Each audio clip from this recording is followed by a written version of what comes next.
What are you sniffing?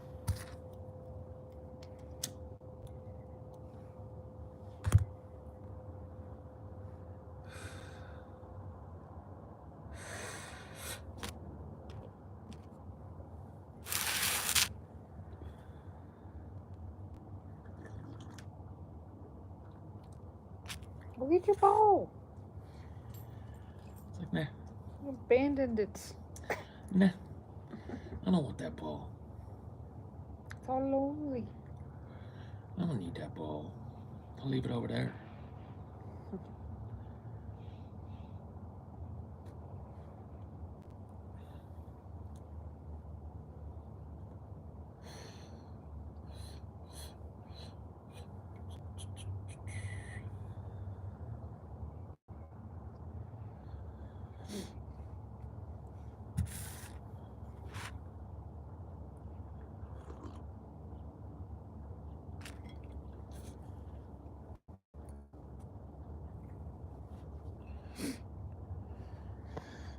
Howdy.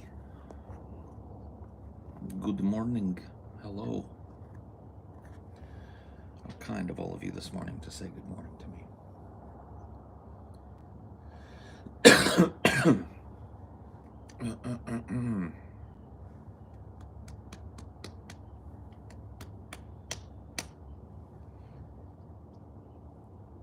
That worked. A little. I need to get Amelia to just slap box me in the mornings. Slap me a couple times. What about Cricket? He doesn't slap hard enough. He boops. I don't know, but he wakes me up with his boops.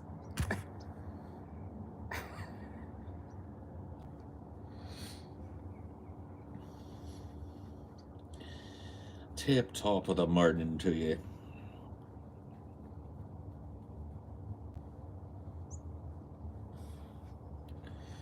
Thanks for the episode on Austin. Don't thank me. It wasn't one of mine.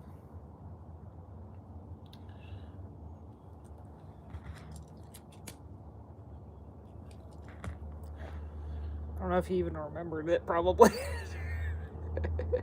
I didn't. That's often the case.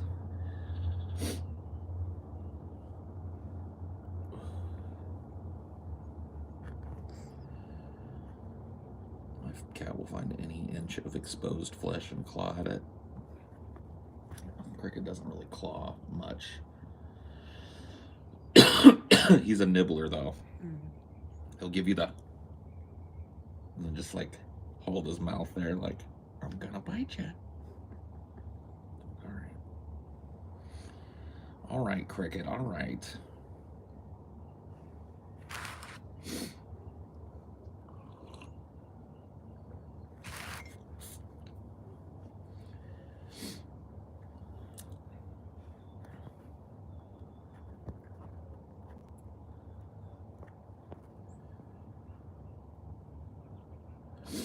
Ready for another day of soul-crushing news? Yeah. Guess I am. As ready as one can be for such things.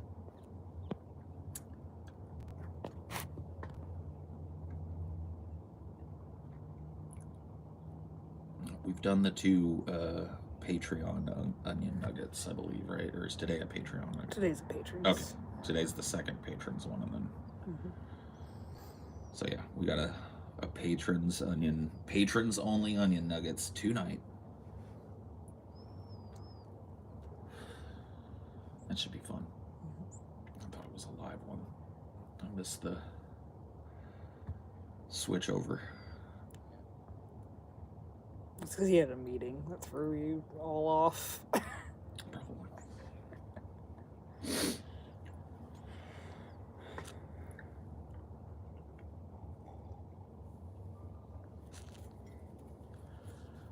Yeah, those are always fun. So, I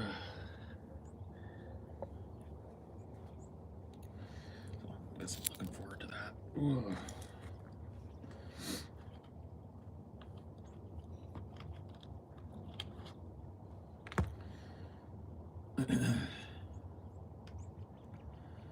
The news just seems to be like the ratcheting up of pressure on average people. Like, condensed into a bunch of different little micro stories, but that's what it all comes down to. Average people paying more, average people having less. Not great.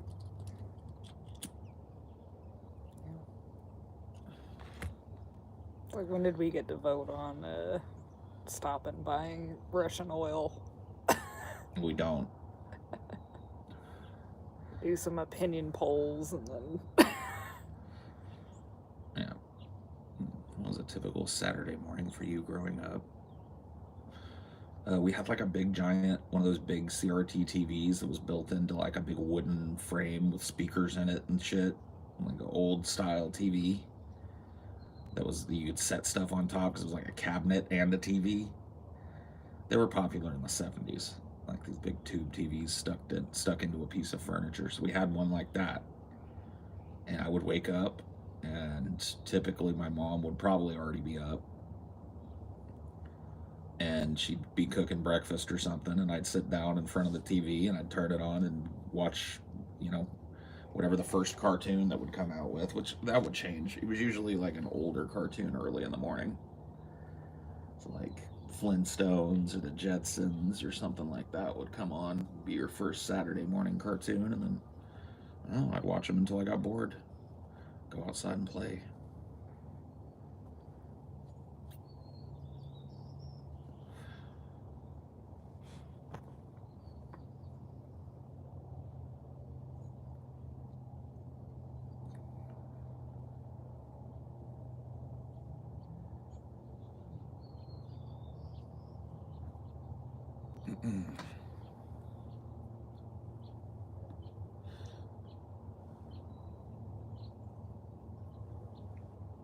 But, I tend to be quite conspiratorial, like when it comes to how I think about the government and how I think about mistakes or whatever that the government made. I don't really think there's any such thing as a mistake.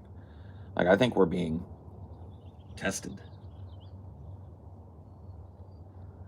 Like, I think this is a test. I think this is like, how far can we push people? How little can we expect people to get by on? How much can we expect people to hustle? How much can we expect people to die of a disease that's curable? How much? How much can we push? How little can we give? And we're finding out, aren't we? Can they win an election after giving people literally nothing? Net zero benefit. See, that's the thing, is I don't even think that's part of the plan. I don't even believe in the narrative that these two political parties in America are playing ping pong with each other.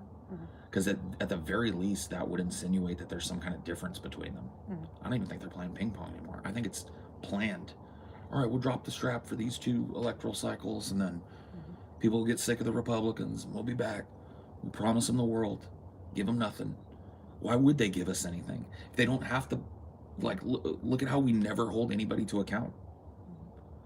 If they can promise and promise and promise and promise and promise and promise and promise and never deliver, why would they ever? Why would they? What would be the point?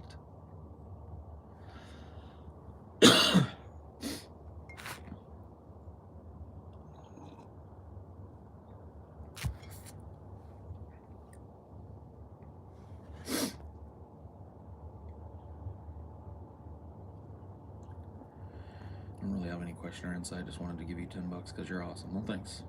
I appreciate that. It's almost enough for a Big Mac meal now. Yeah, you can almost buy 1 Big Mac with that.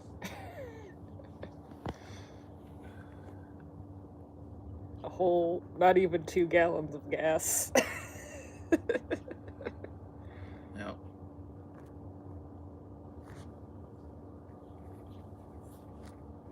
I know it's still very much appreciated. Just we're on the topic of how little we're getting by on. $10 don't $10 like it used to. No, $10 hits different now.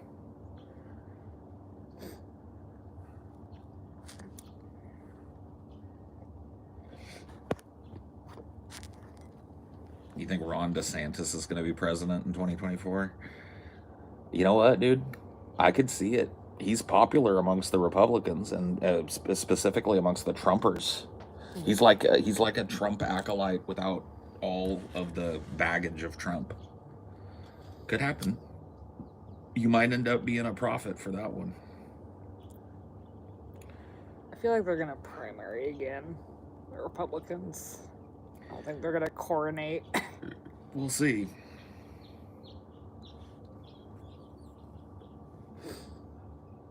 We'll see. Yeah, I don't know. It's hard to call. Things that I think would have been a foregone conclusion like 20 years ago are no longer. You can't really, when it comes to electoralism anyway. You can't really track this trend. So I really do not want to, not necessarily because I felt bad about it, but because like I just don't like being taken completely aback by something. You know what I mean? Like not seeing Trump coming. I realized it was pretty much everybody that didn't see Trump coming. But I learned a lesson in that electoral cycle, like new rules. So I hesitate to say that Trump won't end up being the one that's coronated or whatever.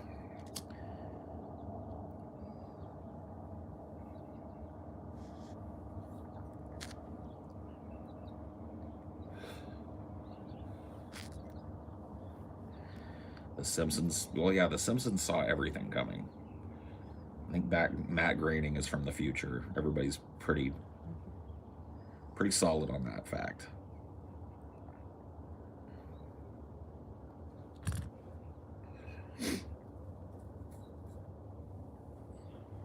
Yeah, it's going to be interesting. You know, looking forward to the new Elvis movie? No, I didn't even know they were making an Elvis movie. The world seems to just be moving faster and getting more chaotic in general. Not much shocks people anymore. I think that's part of the point. It's like, let's make absurd all of the institutions that people once believed in. Let's put people in the position of work or starve, and then let's see how far we can push that. How far can we push it?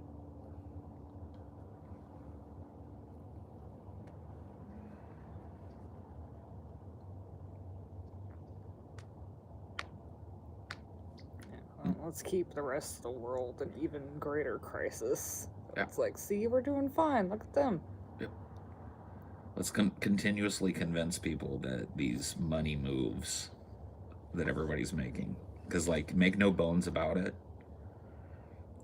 when you're feeling like that pain at the pump or whatever, that money is just being bundled up and thrown into the pockets of the politicians and corporate interests that run this country. They're loving it. They have to act like it hurts them, but trust me, it doesn't hurt them. It doesn't hurt them to pay an extra $3 a gallon in gas. They've got it. You don't. Their companies are making more profit, so they have stock in those companies. All of a sudden, the thing that they were selling is worth close to twice what it was worth, 3-4 years ago. They are fucking loving it. Ba-da-ba-ba-ba. And the dumbest thing to me is just like seeing the manufactured consent for that, where people are like, oh yeah, I can take this sacrifice for the Ukrainian people. It's like, you didn't even know where Ukraine was 2 months ago. No. You're ignoring the reason why gas prices have risen. Gas prices have risen because international supply is disrupted when war breaks out. So but that doesn't change their profits. Right. Ukraine has a bunch of oil underneath it, which is one of the reasons why we're there and so interested, and why it's such a strategic place that's constantly being squabbled over. Russia has vast oil reserves. We've cut ourselves off from Russian oil imports and exports. Ukraine isn't producing anything. That throws the whole global balance off and lets speculators decide that gas is now worth $7 a gallon. It doesn't have to be. No. America isn't in Ukraine. We're only just shipping boatloads of fucking I love that, dude. material, dude. I love that shit, dude. He can watch a fucking Ukrainian soldier driving an American tank, holding an American M16 with American ammo, wearing American flag. We're not in Ukraine. It's like, what? Apparently the only line they're drawing is we won't send planes. That's the one thing. Well, yeah, because that's death. Yeah. If you break the no-fly zone, Yeah. or if you establish a no-fly zone over the Ukraine, that's nuclear war. Like they're having this whole thing where Campbell is having to like console Poland because Poland's like, let's give some of our planes to Ukraine. And the U.S. is like, no. Probably not a good idea. It never ceases to like amaze me how willing people are to snow themselves during times of war. Like that person that came in here, I almost guarantee that person is dead serious when they say, we're not in Ukraine. America's not in Ukraine. Like they've got themselves fucking snowblind to that level. It's unbelievable. When Ukraine's taken those foreign volunteers now too. I wonder how many of those are actually volunteers and not just conscripts. People. Yeah. That's the thing, is like, I don't trust a fucking word that comes out of Ukraine any more than I trust comes out of Russia. People like have already been proved stupid by running with the Ukraine narrative. They had that whole Snake Island people. You remember like a week ago when every liberal was like, oh, Russian warship, go fuck yourself. That whole thing turned out to be a hoax. Whole thing turned out, that never happened. And everybody was running with it. Oh, these 12 Ukrainian heroes. Russian warships said to stand down, and they just said, fuck you. And they were all killed, man. Man, we gotta get behind. Fucking never happened. So when I hear these like stories of like, third Russian general in a week killed in Ukraine, Russian forces breaking at this key point or whatever, it's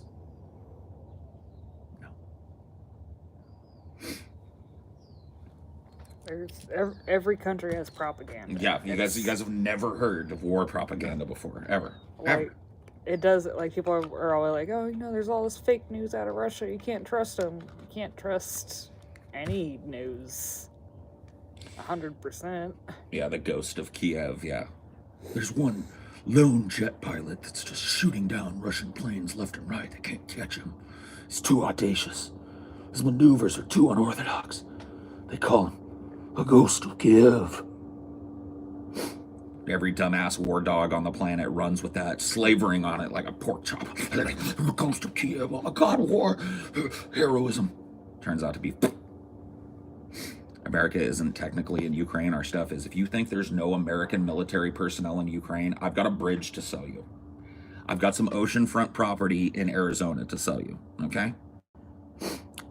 There's already, for sure, people that have, like, American volunteers that have joined their little volunteer Do you consider force. the CIA American material? Do you consider that American personnel? Is the CIA an American organization?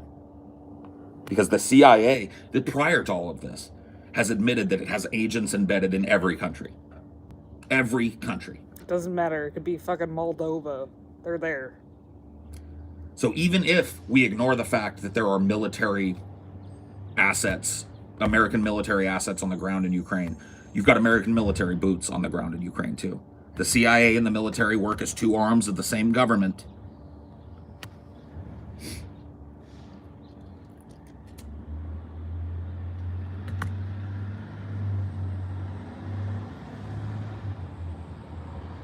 You're interested in the bridge? Yeah, it's called the Golden Gate.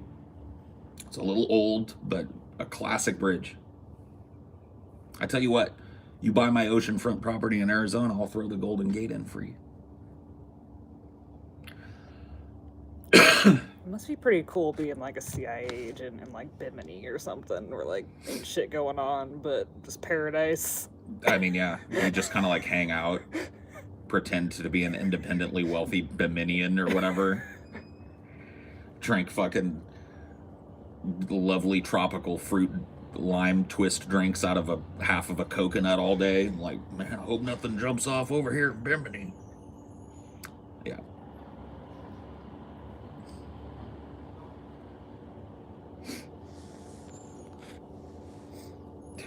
I just love how far people are willing to go. Like, we're not in Ukraine. We're just giving them all the weapons. It's like, man, how many times are they going to pull this? We're not in Afghanistan. We're just giving them all the weapons. Come on, man. Proxy war. I know, like, Vosh didn't know what a proxy war was until he started talking about it and had to look it up and find out that he was wrong about it. Did he say he was wrong about it? No. He recontextualized and pretended that's what he was saying all along. But Vosh literally had no fucking clue what a proxy war was until he started talking about Ukraine. So I don't blame you for being underinformed. The people that you're listening to don't know basic fucking history. Basic shit. Basic political history. Basic military history. They just don't know it. They don't care to know it. You think Ukraine should lay down its weapons and surrender? I think that Ukraine should consider acquiescing to the demands that Russia is putting forward. The demand that they're putting forward that has not been met is that Ukraine remain a neutral nation, that it remain a buffer nation between Western Europe and Russia. I think that the people in Ukraine would suffer less. And yeah, I think they want like the Donbas region or whatever, which was already like in the midst of civil war. So. If you're talking about what's better for the people that are getting bombs dropped on their heads right now, that are getting rounded up and shot at and shooting back at Russian troops, the cessation of those hostilities is the number one thing. That's going to save more people than anything else. So if you care, I love shit like this. Paul, you are so ignorant on this issue. Please educate yourself on the history of Ukraine. Why didn't you educate me? You wasted a whole paragraph. You could have educated me. What am I wrong about?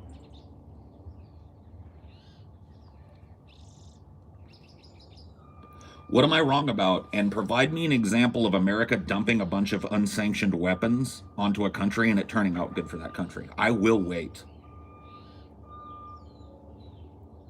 So all you have to do is look at history and go, that one time that America dropped billions of dollars of weapons on X country to arm this rebel faction created a great fucking world for the people that live in that country.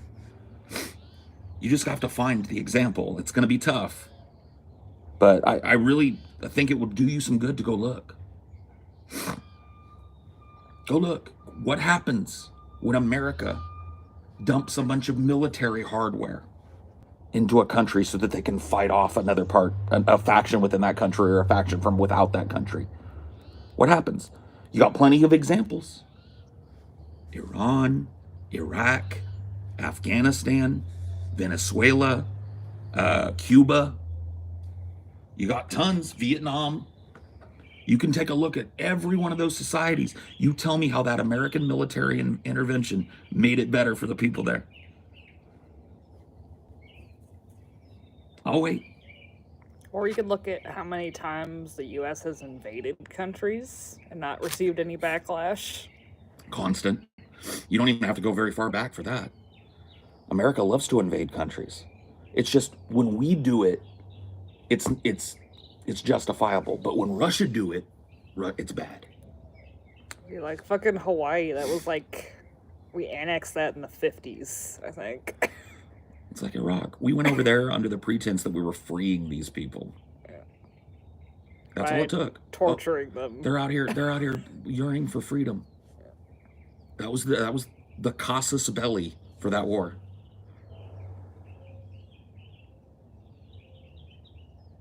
They want freedom. They yearn for freedom.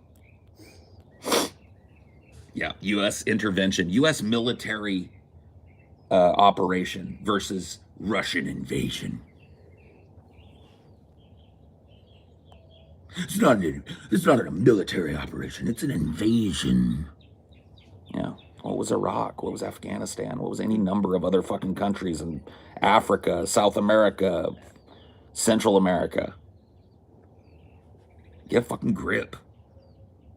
Pick up one history book and read about the history of American military conflict before you come at me with anything. What about ism, Paul? I mean, it kind of...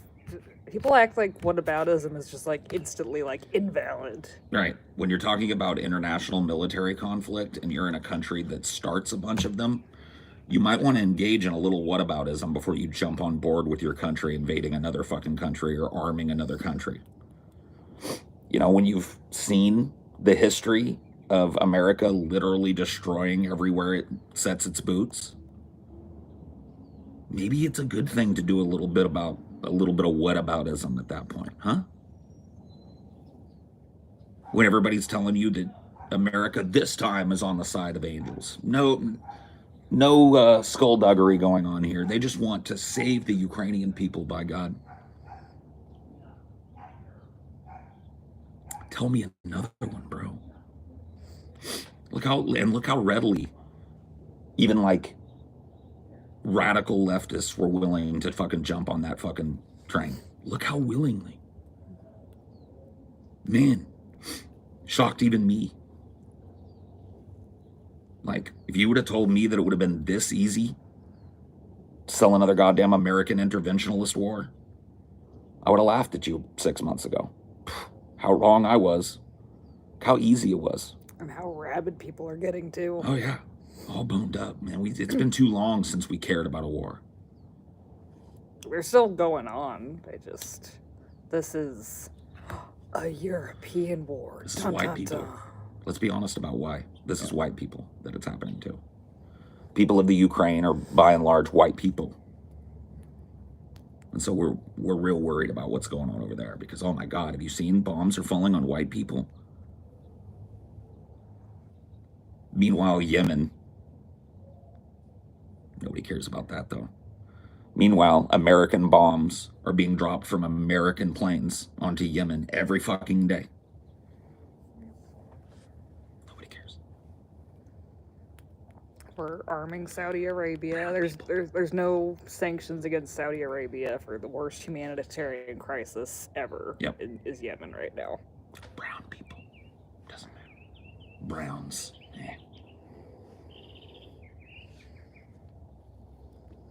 That's white people care. They see videos of white people getting bombed and they go, oh my God, no. Convince me otherwise.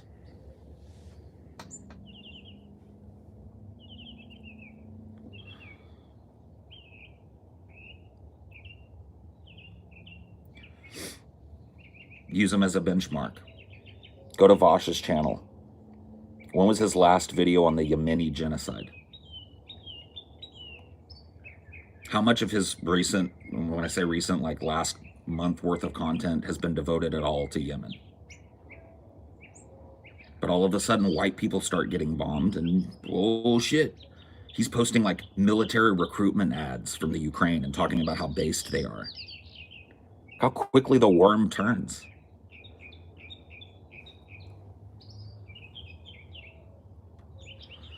Culture and proximity plays a part. If that happens, that's racism. That's the definition. That's going like, oh, these people are so far away and different from us. It doesn't matter when they get bombed. But these white people that have a similar culture to ours, no. Yeah, like culture is just another word for race, basically. Why don't you debate him, Paul? Maybe your take is right, but you won't, of course. I've talked to him twice. How many times have you debated anybody? Shut the fuck up. He gets at me, I'll go on a show. I really don't have any fucking desire to do it. I'm not going to go pursue it myself. I know which way the wind is going to blow in that conversation, but he wants to have it. I'm willing to have it. He can hit me up. He knows how to DM. You get on his ass about it. I don't got control over who he books on his show. And in the meantime, I'm happy to respond as I see fit to the shit he puts out there publicly. You've not talked to him on this topic. Yeah, I haven't talked to him on a number of topics. Like most topics. What do I expect you to do? Like, bug him like once a month? Yeah. Come talk to me about Make me a co-host on your show so I can just be there all the time and argue with you. Give me a fucking break. I don't need the dude's hair. He don't need mine. So he wants to talk to me. He knows how to get at me. He got several different ways he can get at me. I don't think he wants to talk to me. That's the truth.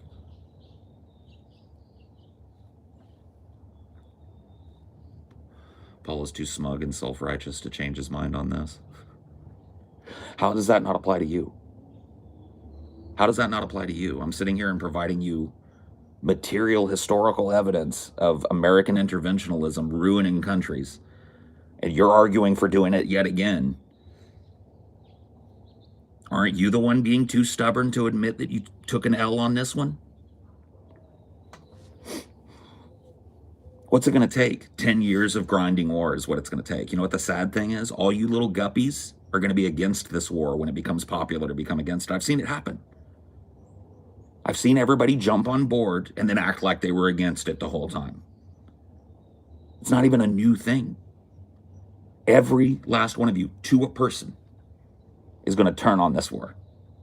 Guaranteed. Because you know what? It's going to become fashionable to be against it. And a lot of you little punk sissies are going to pretend that was your position all along too. But I see you. I see you now. I know you'll be among the group that's against this war. I'll hear you.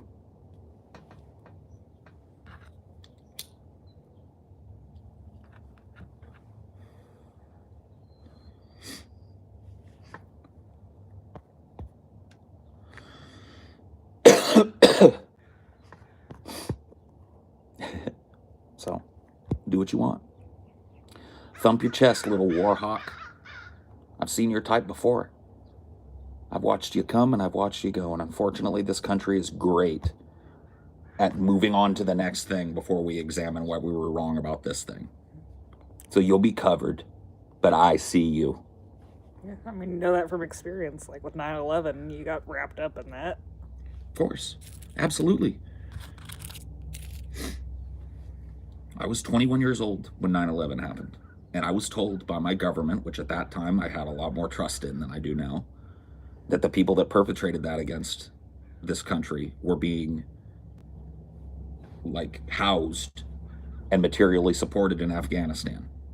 And that's where the whole operation was based out of. And you know what? I wanted bombs to fall on that country. I was right there in lockstep with everybody else. It wasn't until they decided that it wasn't just Afghanistan, it was also Iraq, that I went, wait a minute. Wait a minute. Because there was a lot of portent to that. There was a lot of history, particular family history with the Bush family in Iraq. They made me immediately pump the brakes. And then all of the international, like, governing bodies that oversee nuclear and biological weapons and NATO and fucking the UN and all this shit, they're all going in there and going like, no, no, no. He doesn't have nukes. He doesn't have viral bombs and shit. This is overblown. And we went anyway.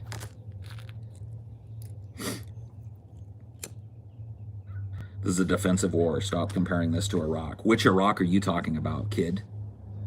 How about, you ever heard of Operation Desert Storm? Which Iraq are you talking about, child? I was alive during Operation Desert Storm. Defensive war. Liberating the people of Kuwait from an Iraqi incursion into their oil fields. Give me a fucking break, kid. See this? This used to mean something. Read a book. Pick up a fucking book and read it. My God, your brains have been turned to mush listening to political commentators your whole life and be given your opinion about things. You don't even know how to back down when your stupid ass is, like, on the face of it wrong. Yeah, hell, Afghanistan was a defensive war against Russia. Like, that's a direct comparison. We materially supported Afghanistan against Russian invasion. Armed the Mujahideen or Mujahideen against Afghanistan, dumped a bunch of American weapons there, and then ended up having to fight a war against those weapons.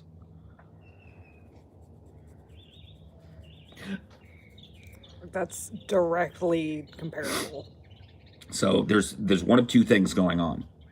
You're either like literal chimp brain, or you're just too proud to admit that you're wrong about this, and you're going to wait until everybody else admits that you're... What a fucking stand. What a stand. That ain't whataboutism. That's just direct fucking parallel. That's being historically literate. Those who do not learn from history are doomed to repeat it. You either agree with that or you disagree with it. But I'm seeing a lot of historical illiteracy coming out of the few people in chat today that are, you know, making this their fucking stand.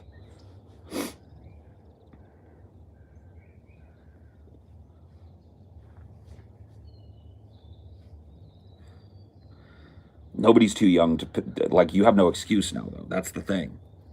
It's like, it'd be one thing if you had to find the right book in the right library or whatever, like I had to when I was a fucking kid. You've got the entire history of every war that America has ever fought at your fingertips.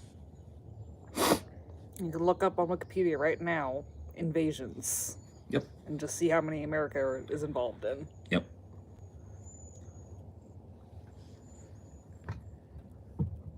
See how many are going on right now. Yeah. See how many have gone on in your lifetime, in your parents' lifetime, and learn about each one. And if you really, really want to take a look at it, learn what the effect of those wars were on the population. Learn what happened to the people that had to live under this policy that you so adamantly support.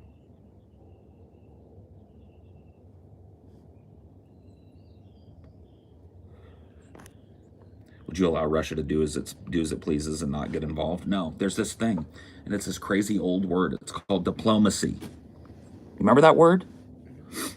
Yeah. We have this thing in the United States called a chief diplomat, otherwise known as the president of the United States, that's supposed to be able to stand with the power of the United States in an international stage with foreign leaders and make sure shit like this doesn't happen. And we have failed at doing that at every turn. Failed. Yeah, it's like, oh, let's talk, but while we're talking, we're just going to shove $1 billion of weapons to your enemy. But let's talk. That's not So give me a break, conducive to diplomacy. Give me a break. What do you mean, how? Do you know the history of diplomacy? All you have to do is look at historical examples of diplomacy working. Historical examples where war, like there's a great one with Russia and the United States. You ever heard of the Cuban Missile Crisis? If you've heard of it, but you don't really know what it is, but you like to pretend that you do, maybe on the sly, when nobody's looking, look it up. We're past diplomacy, so what now? We never started the diplomacy. So you don't get to what now? We never actually, when did fucking Joe Biden or any high-ranking member of the United States sit across the table from Putin and talk about this? When's the last time it happened? It's like they declared those regions independent, the Donbas region, and then immediately it was like, sanctions, invasion, we're gonna cancel our talks. Diplomacy doesn't work 100% of the time. That's not an excuse not to try it. Yeah. Next. Because war 100% of the time makes people's lives worse. Yep. Unarguably.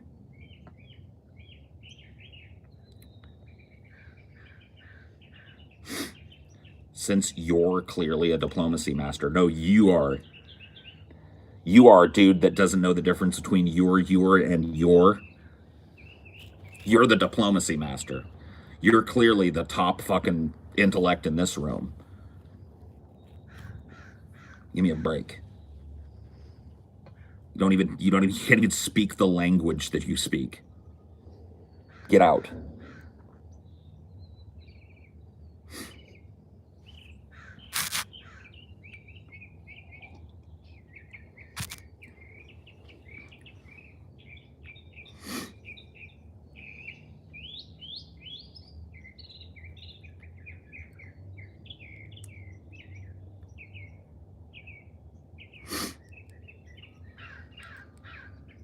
NATO and the EU were in diplomacy talks with the Ukraine. Why wasn't America involved in multilateral discussions in this? If America's going to be arming the Ukraine, don't you think it makes sense for America to have a seat at that table?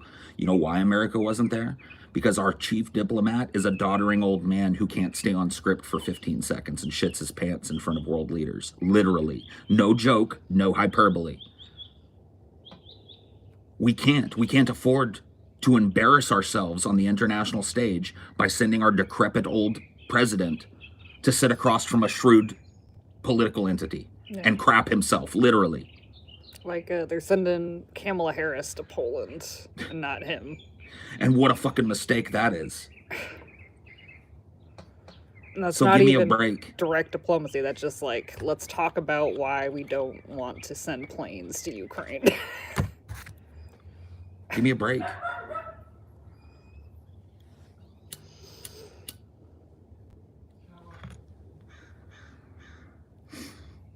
You got any ice cream, Jack?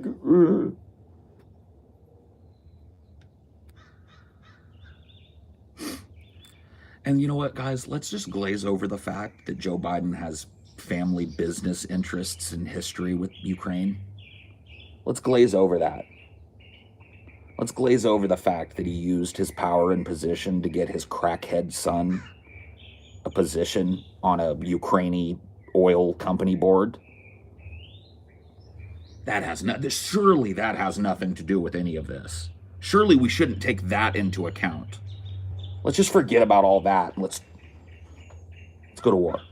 Give me a fucking break, kid.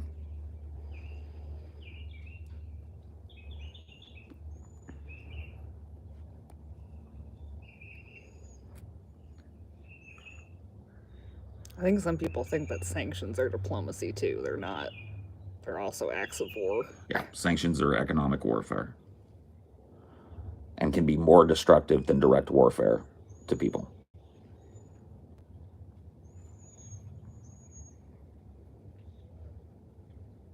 So,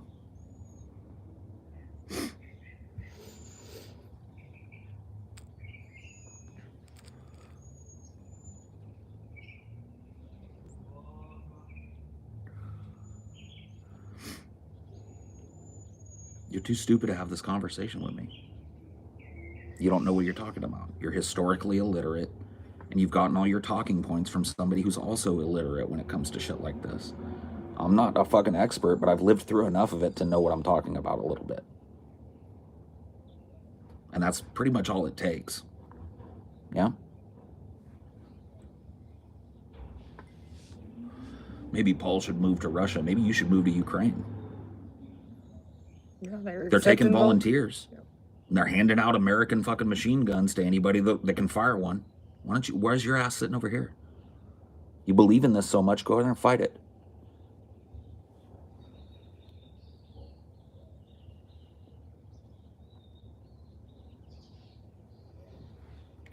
Everything you throw at me can be thrown back at you with 10 times the force. Maybe you're wrong. Maybe you're incorrect.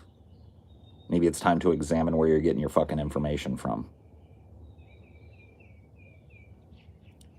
Maybe you should take charge of informing yourself rather than handing over that job to a political commentator or 2 or 3. Huh? Lots of information out there. All you got to do is be willing to look at it. Yeah. Go pick up arms, man. I'd have so much more respect for you. I wouldn't agree with you still, but I would have a lot of respect for your conviction if you were willing to go lay your life on the line because you believed in this so much. But you're not. You're going to quarterback this whole fucking war from the comfort of your little DX racer chair in your mom's fucking garage. And that's going to be that, isn't it? It's funny too, like some of the people that have signed up like immediately turned heel and came back when they realized like, oh, this is a 3-year contract. This isn't like a few months playing G.I. Joe. I don't just get to like take a couple shots and then come home and play war hero. I gotta actually commit myself to this. No.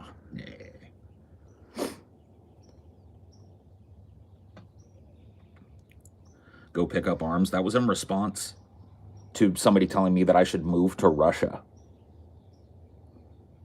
So consider the source. Are you only listening to one side of this conversation? Are you only paying attention to one side of it?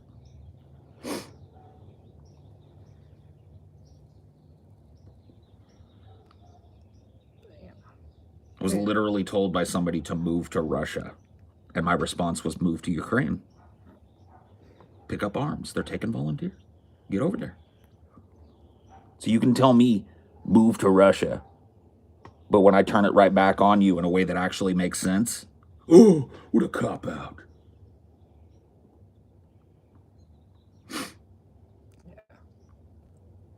No, you know, everything questioning the U.S. is Russia propaganda. Everything. Everything, dude. Everything. Do you differentiate between humanitarian and munitions? Yes. Like dropping food for people in times of war or famine versus dropping weapons. Yes, there's a material difference in those two things. Yeah, you can't kill someone with a loaf of bread. I guess you could. Yeah. I could think of a couple of ways maybe you could, but it's not, none of them are practical as pulling a trigger.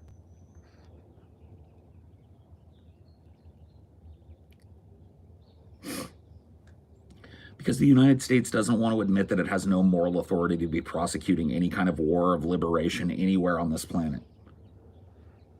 And it is much easier in times of war to go along with the drumbeat of society and pretend that this time America's being righteous. It's way easier to pretend that America has no hand in this, that American diplomatic failure has no hand in this, that American business interest has no hand in this, and to just believe that this is Putin just went crazy. Putin just went crazy in a vacuum over there, and we just got to do the right thing. It's so much easier to ignore the historicity of an event and go along with what everybody else is doing. And it's even easier nowadays because you can have people smarter than you tell you that's what you're supposed to think, and you just run with it. You don't even have to read something. You don't have to go find quotes from learned individuals. You can just have somebody regurgitate some shit to you, and you just run with it like it was always your position. And then you're shocked when you're misled. You're shocked when shit turns out like poorly. What did you invest? What did you invest in your knowledge before you had a take on this?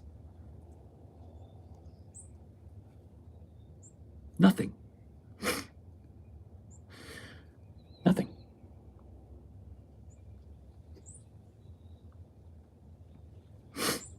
America started every war, according to Paul. More straw man shit. More straw man shit, dude. You notice you don't have an argument? You know why that is? It's because the people that you listen to don't have an argument. Tanky Paul, once again, zero argument. You sure did learn how to throw those labels at other leftists, though, didn't you? You picked up on that skill. Just for some reason, he hasn't taught you to crack a book yet. Who are you rooting for in this war? I don't root for anybody in a war. I'm rooting for this war to stop immediately and for people to stop being blown to pieces over political machinations. Yeah, fucking people like saying that, like, oh, it's more than just Russian aggression. Other factors exist. Is like, oh, you're defending Russia. You want to show out with 18 O's in your lumphao? You can go find somebody else's chat to do it in, kid. Straw manning me, and then when getting called on it and saying, lumphao, you're calling someone out on a straw man? Get out. Next. Anybody else?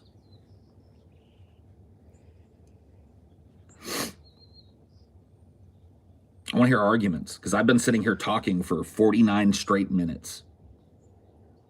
I don't want to hear, Lamel, you're wrong. Lamel, Paul says something that Paul never said. I don't want to hear it. You say it, you're gone. Too stoopy. Too stoopy to talk to me. Too ignorant to carry on a conversation with me. So you're going.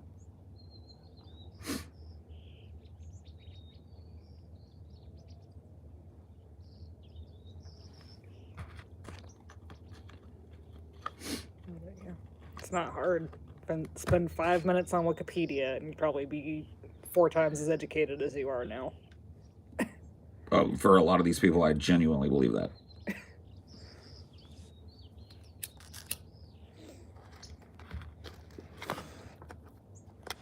It's lazier than that, dude. You're saying sometimes people got to take a break from things, too much data info and not enough stamina to digest it. It's the other end of that. Not enough data info and not enough willpower to try and digest it. So I go to this guy to be told what I think about something. And then I'm shocked when I end up being wrong over and over and over again. How could I be wrong, man? I listened to this guy. I listened to this lady. I listened to this demagogue.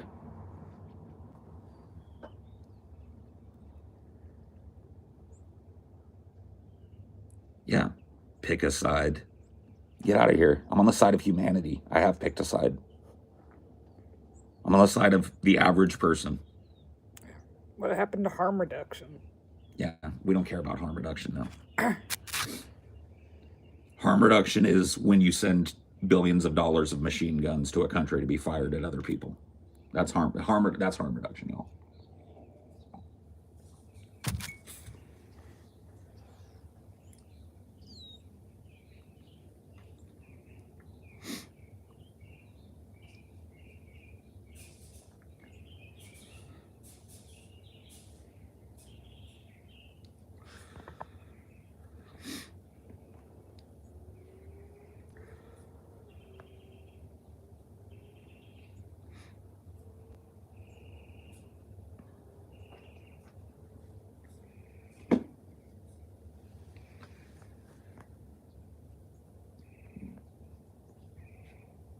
Not constructive to call people pro-war willy-nilly.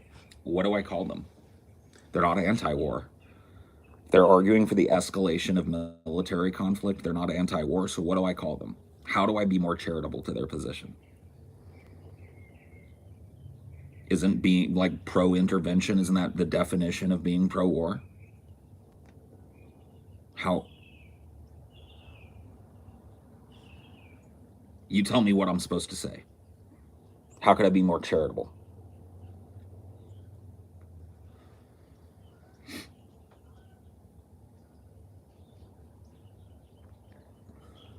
Russia is run by an autocrat who wants to recreate the old Russian Empire, yeah. And? Ukraine is run by a deeply corrupt ex-TV star. Deeply, deeply corrupt. You read the Panama Papers, I'm assuming, so you know that Zelensky's got tons of offshore accounts with a bunch of dirty-ass fucking money stashed in it, right? So, Ukraine is run by a deeply corrupt demagogue. Russia is run by a deeply corrupt oligarch. America is run by a deeply corrupt corporatocracy.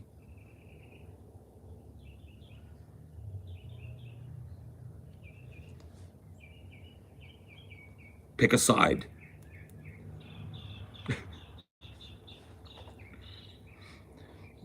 Corruption, corruption, or corruption. So for that reason, Ukraine was justly invaded. Usually if you have to put a question mark after something I didn't say, the answer is no. You see what I'm saying? You see how you could have asked? You could have said, do you think Ukraine was justly invaded? But you didn't. You said, so Ukraine was justly invaded? Your instinct is to put words in my mouth. That doesn't bug you? Doesn't bug you that you can't respond to what I'm actually saying? You have to put a sentence out there that I maybe said and see if I agree with it? You think your tactics are a little shitty?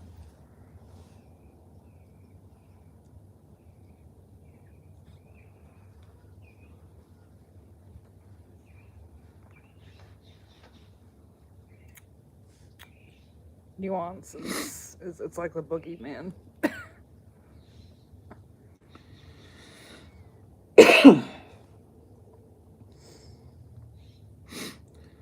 You keep acting like you are arguing, Paul. Tons of misspellings, tons of fucking whataboutism. You don't even know what that means, bro. I don't even think you could define whataboutism at this point. I just think you've heard other people say it so much that when somebody disagrees with you, you use it. I'm going to go ahead and call it out. I'm going to say that a guy that doesn't know how to spell basic English words doesn't know what whataboutism is. Couldn't define it.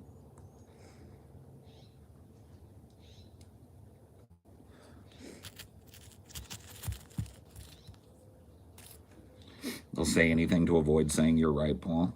That doesn't even exist in their minds. They'll be saying you're right, Paul, 6 months from now when everybody is turned against the war. When everybody's talking about how corrupt it was and how shitty it was and America's involvement made it worse and blah, blah. You'll hear it. Trust me. You may as well just go to a fortune teller. I'm basically staring into a crystal ball for you right now.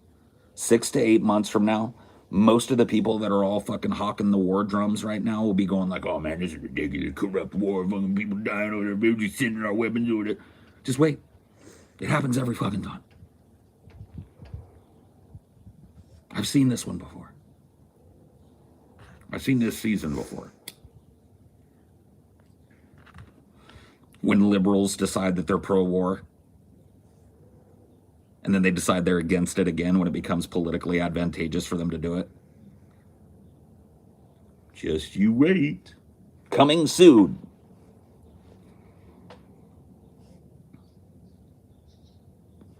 I didn't say that Putin wasn't going to invade. I said I didn't think he would invade. And I talked about it like maybe twice. Like maybe twice in the run up to it. Yeah. That was like, I said I didn't think Putin was going to invade. A lot of people didn't. Yep.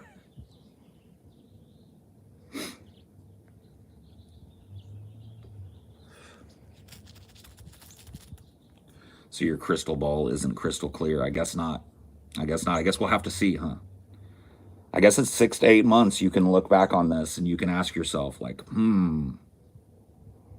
is Paul correct? Guess you'll have to see, huh?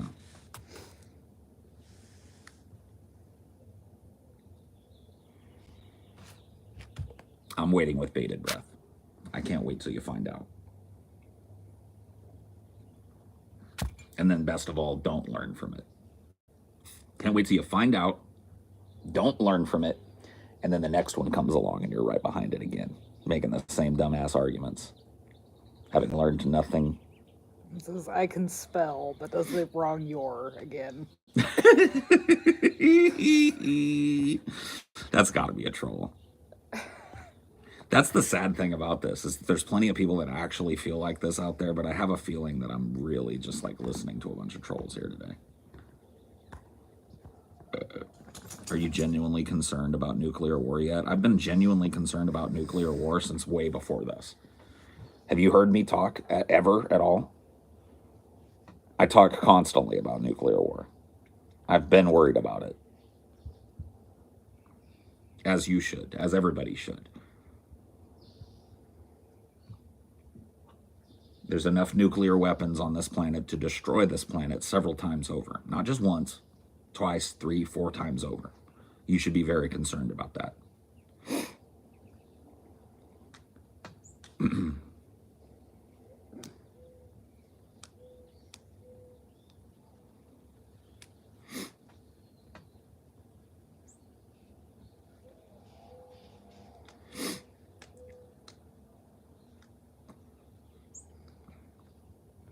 What if the nukes are a work and nobody has any? They do. They've set them off. There's videos of them. They have them. Nukes plus 2 superpowers with mentally declining old people at the head of them. Yeah. Yeah. Yes. And a lot of you voted for it too. Imagine that. Imagine that shit.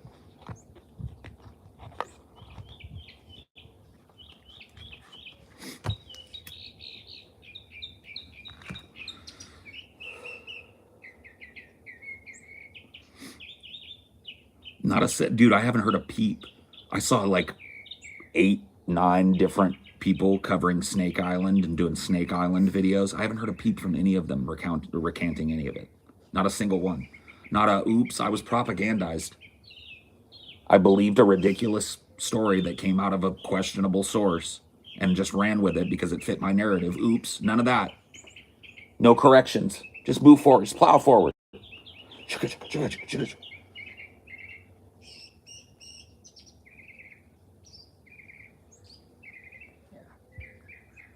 Corrections are weakness now. Yep. Better to just pretend you never had the take and just go forward like you were always right. I was dangerously propagandized, just on this point. See, that's why nobody wants to say it, because it opens the door to like, well, if I was propagandized on this, then maybe this, and maybe this, and maybe, oh shit, maybe my whole position is State Department fucking propaganda. Uh-oh.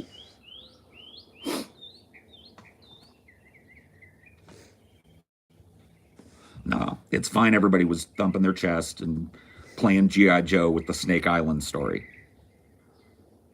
You got everybody doing it, dude.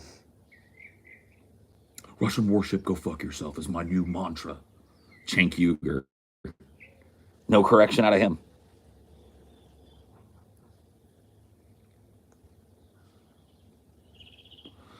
Piece of war propaganda is my new motto.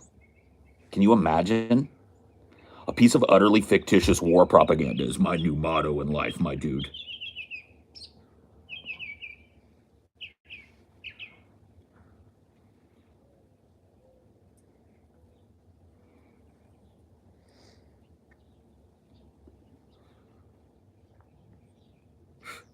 Vosh literally has a video on his channel where he spends 20 minutes fawning over a Ukrainian military recruitment ad.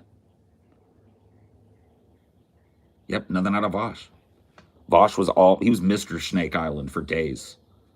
Russian warship, they're still up on his channel. No time to correct that, though. Let's just move forward. Yeah, I was propagandized on that, but the rest of this, though, thinking clear. Like, we've turned into a society where, like, people will literally look at a tweet as, like, an authoritative source. Yeah.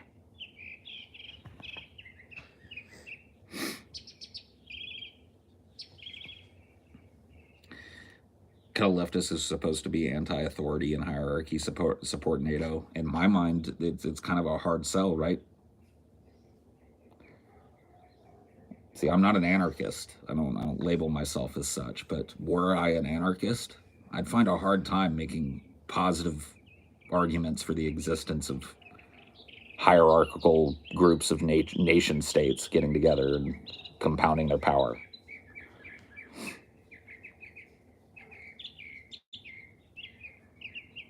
But whatever, I guess I don't have to do that tap dance.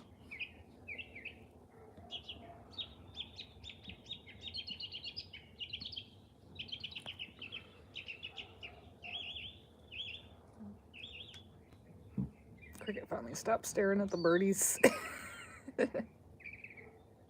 He likes it. Yeah, he had enough, though. Enough things out of his reach. Anarcho-warhawkism, yeah. Crazy, man.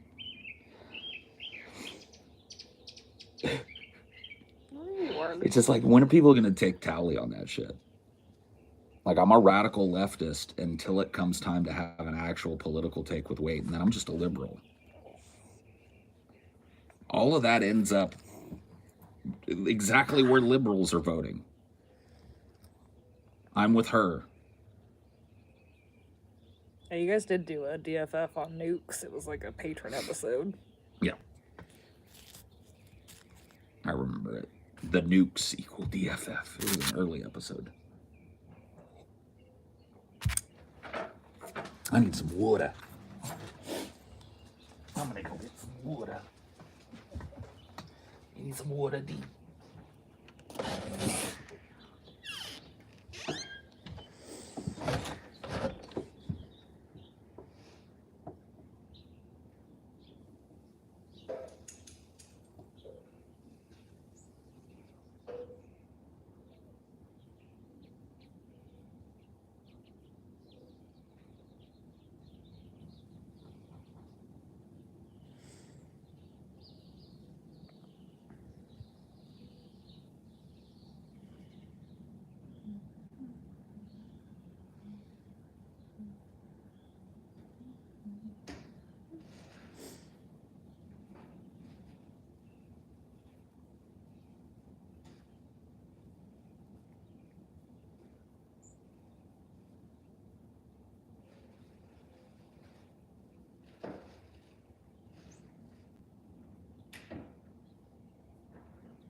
He just chilling. Yeah, sitting on the case of water. Yeah. His favorite stool. You gonna come say hello again, Cricket? He's sitting down there. I don't know if he wants to say hello. Yeah, go get your ball.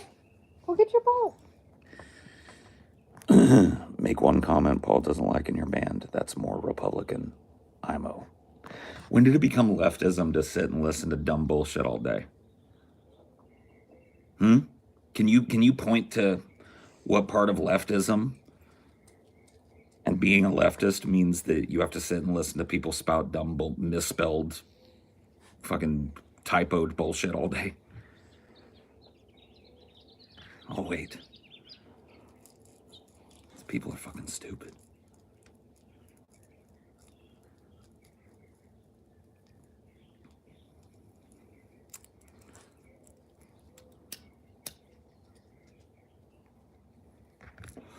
Republican is when somebody disagrees with me.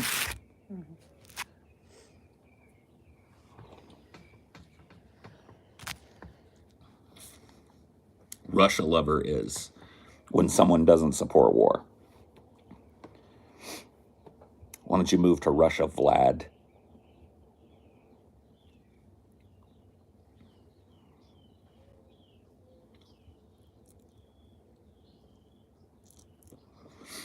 Yeah, just stick to your, yeah, you are. Start using that, because you just don't understand which form of that homophone you should be using. Your, or your.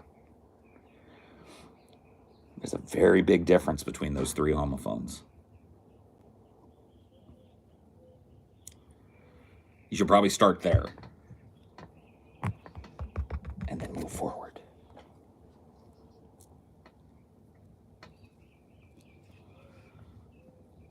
You are mean. There you go. You got it.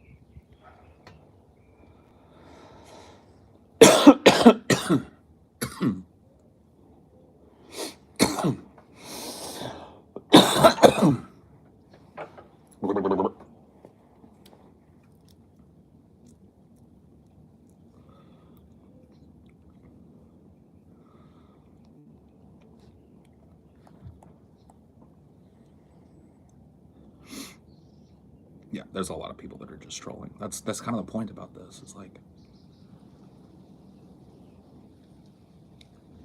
we've reached a point now where it's like this is why I've always been pro-troll. And I've explained this to people before, but I think it bears explaining again.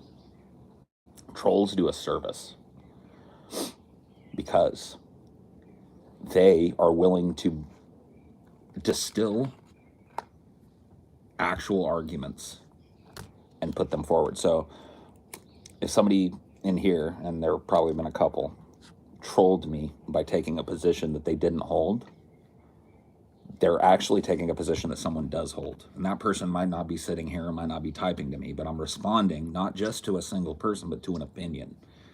And that opinion is typically, in a good troll, something that you find everywhere. It's like the Socratic method. Right. It very much is. So I've always been pro-troll. I myself am a troll.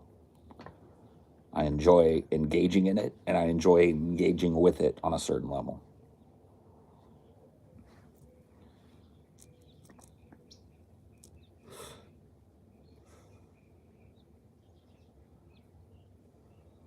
Governments will pay you to do it, yeah. True. Military, entities will pay you to do it. Trolls have to really understand both sides to do it successfully. Yeah. Sounds like a challenge, Paul. Sounds like you are challenged, kid. My mom has a crush on Zelensky. I'm sure there's a bunch of moms out there that have secret crushes on Putin, dude. Yeah.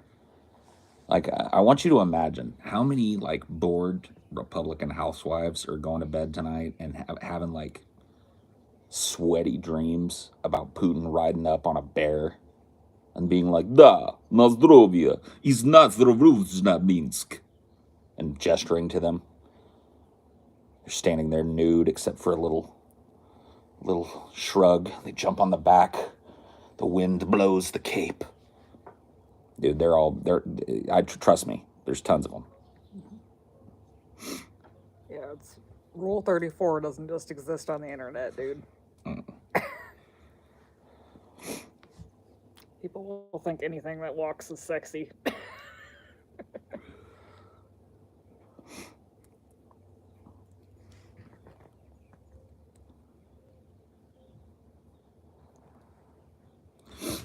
Keep killing each other, killing the planet, no thoughts about the other species we share this world with. Eventually we're going to do something we can't fix. Maybe it's already too late. It's already too late. If you listen to climate scientists, it's been too late for a couple of decades, at least. Like, we had a chance back in, the 80s and the 90s when I was growing up to really genuinely do something about it. And the people in charge and the adults, and nobody called for it.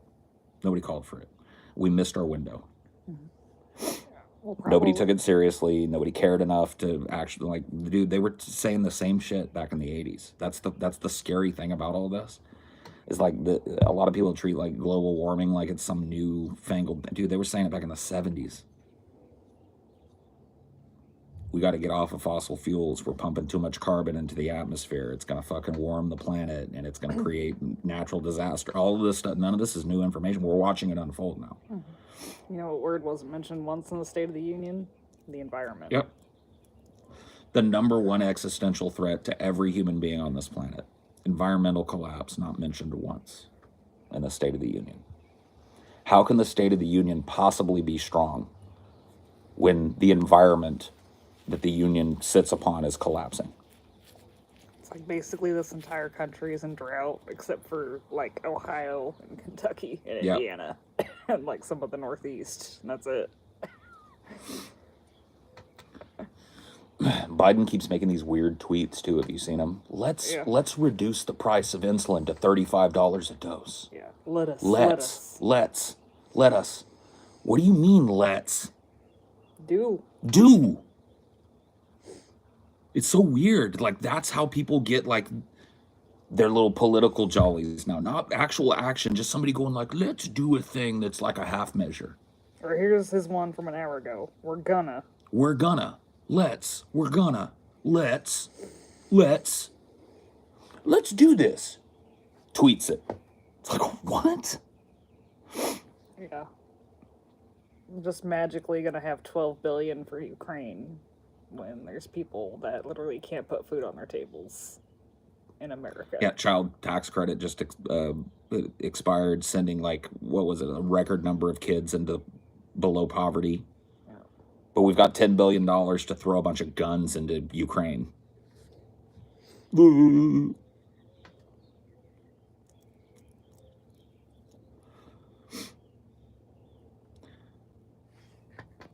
Just like he took credit for all the jobs he created due to people going back to work from quarantine. Yeah, I love those records jobs numbers that just ignore the massive loss of jobs that happened just the 2 years prior. Yeah, gotta love that, man. We added a record amount of jobs. No, people came out of their fucking houses and went back to their shitty job. Yeah. You didn't create no goddamn jobs. Not because things got better either, just because they're like, we're tired of lockdowns now. We're just not going to do them no more. We need the wheels of industry and the economy to turn now. So get your bodies out there on it. Dude, I feel bad for these tourist towns. Because like they had 2020 where they made like no money, 2021 where they kind of made some money again, and then this year like gas prices are through the roof. People aren't going to be driving around for spring break like they used to. So if you're in a tourist town, GTFO. Yeah. Yeah, no joke.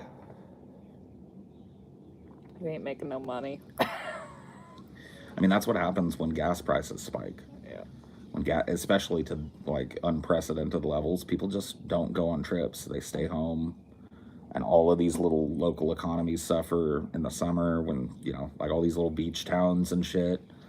there's still going to be people that show up there enough to keep people working, but the money that's made is going to be so under what people are used to making that a lot of little businesses will close down, get eaten up by big corporate conglomerates. This happens all the time. Tourist traps, hard to feel bad for those grifters. It's a legit thing. Like, what, you don't like going to a place that's prettier than where you live? You know what I mean? I don't know. I don't really see that as that much of a grift. Yeah. I mean, I guess if you're talking about like a genuine tourist trap, like a stop and see the giant rat or some shit, like some roadside attraction, yeah, but I don't think of a city as a tourist trap. I mean, even then, it's like, is that so much more of a grift than, like, selling people fucking salad spinners and shit? I don't know. Probably not.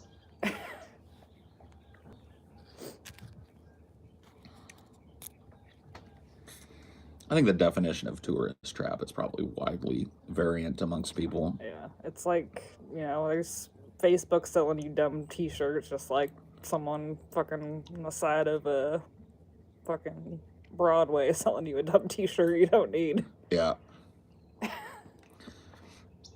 Dude, I don't know why I always remember this, but I just had a memory come flooding back into my mind when you said selling me a t-shirt I don't need. Yeah. When I was a kid, it was probably like, I want to say it was in like the 7th or 8th grade. So middle school. I had this brief moment where Garth Brooks was the man. Like, country music was mainstream in a big way. My parents liked old country music, and so when Garth Brooks kind of like revived the country music scene, there was all this renewed interest in country. And Reba McEntire came to town. She's one of the acts that I've seen that I don't talk about a whole lot because I don't really fondly remember the show. I remember being kind of bored at the show, like just sitting and waiting for her to sing Fancy. But anyway, she's got one barn burner of a song, a couple. She does Fancy and the night the lights went out in Georgia. She does a cover of that. It was really good. But other than that, there was a lot of sappy shit. Anyway, yeah, this would have been like 92, 91, something like that. Anyway, I remember outside of it, we were walking to our cars, and this dude walks up, and he's got a huge thing of t-shirts slung over his arm. And he's like, hey, they have to get rid of all these t-shirts after every event, and blah, blah, blah, blah. They ask us to come out here and sell some to the people as they're going. Little discount, they're $25 in there, $15 out here, man, $15. And my parents fell for it. They were like, oh, that's a great deal. They bought us all. Dude, these were the worst t-shirts. They were awful. They were not the venue. No, they were not the venue shirts, bro. We got grifted hard. I remember Reba was on my shirt one time before it got washed. It got washed, and there was half a Reba. Reba was almost gone after one wash, man. We got took. That's the grift, man. That's the one right there. They had such that line, dude. Oh yeah, we're just trying to get rid of the overstock and blah blah blah, blah whatever it was. Oh shit. But yeah, I don't feel that tourist traps are inherently more exploitative than other dumb shit people sell. Yeah, it's true. It's like people take like the customer end almost out of it. It's like, dude, there wouldn't be tourist traps if there weren't tourists getting trapped. You know what I mean? And then what are you saying? Like, people shouldn't be able to decide where they go and what they put their money into and stuff is what it is. You want to see the giant rat that's just like a possum or something? Fuck it. I guess, as long as they're not abusing the animal. Yeah. Or a giant statue of a rat or whatever. Fuck yeah. Dude, reopen the freak shows, says I. Yeah. Just no geeks. Geeks are pretty fucked up. Yeah, I mean, maybe they could redo the geek. Why was there so many Native American movies in the 90s? I don't know. I will tell you this. my stepmom was like a white lady, obviously, but was so enamored with like that kitschy Native American shit, tourist trappy kind of like pseudo Native American stuff. She had it everywhere, man. Like my whole ass living room from the age of like 16 through 18 was like fake ass Indian decorations and shit. So I'm just telling, there's like a romanticization of the noble savage kind of trope that people apply to Indians, and it's always been there. And I think in the 90s, like there was just a little outcropping of a lot of movies about it. I don't know. There seemed to be like a peaking of interest in the 90s.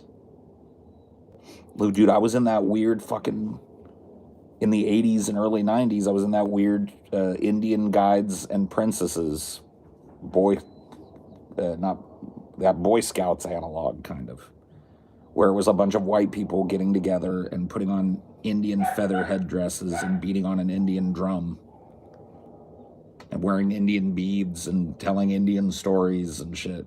So there was like a real, in the 80s and 90s, a real like strange romantic interest from white people in the culture of Native Americans and shit, or what we saw as the culture of Native Americans.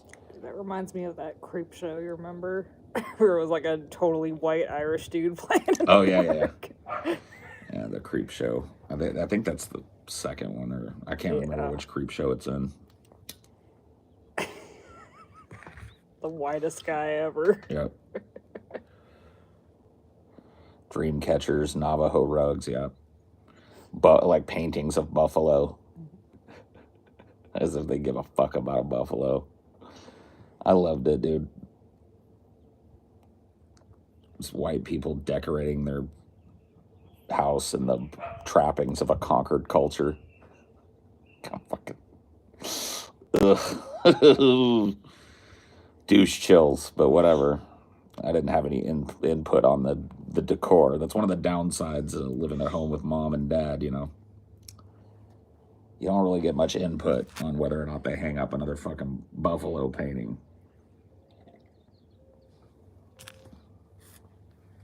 Guilt? I think so. I think there's an element of cultural guilt at play when people like mythologize and have an an overt amount of reverence for a culture that they don't know. Like they have this surface level reverence is kind of what I'm talking about. It's one thing to really be interested in the culture, learn the language, learn the actual traditions, go be among those people and learn from them. That's fucking great. But there's this like, you see it in a lot of weeaboos too. And other, you know, this kind of cultural fascination that like people will express as very deep, but if you question them on it, it's very surface level. It's based on a bunch of like preconceived notions that were packaged and sold to them as an aesthetic rather than an actual expression of that culture.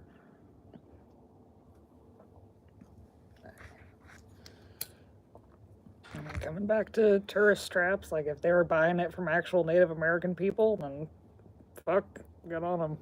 Yeah, I doubt they were though. Yeah. Like a lot of the things they had were probably made by fucking Asian people in a Indonesian sweatshop and shit. Is it really their culture or rather a fictional hodgepodge? It's like a bastardization, like an Americanization of their culture. It will take certain things that are striking about a culture, like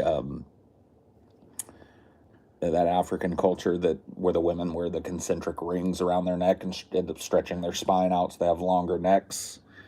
They will look at that one aspect of the culture and like make extrapolations from that. So when I was in Indian Guides, they were very, very enamored with the Indian ceremonial aesthetic, which is like putting on big necklaces of beads of varying kinds, putting on big elaborate feather headdresses,